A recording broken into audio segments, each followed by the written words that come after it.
I'm Kayla with WTI, and if you're looking for a fun or quiet activity to use at home or on the go, this Hidden Pictures from Highlights, it is Things That Go, is so much fun for little ones.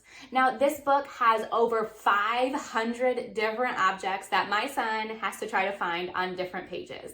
I really like that there's two different styles. So there is a black and white page, which you use the stickers provided to find the objects.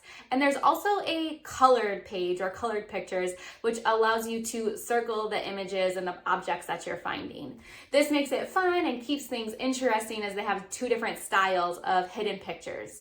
I love all of the different themes in here, from space to bicycles to parks to kids' car washes. There is just a fun page for every child to enjoy. One of the features of this booklet that I really liked is that the sticker pages are perforated. So we find it easiest to remove the sticker pages and then go and find the corresponding page that those stickers go on. I loved doing hidden pictures when I was little. This takes me back to my childhood too.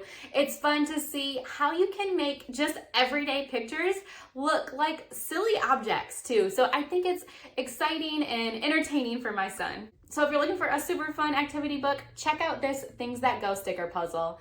And that's just my point of view.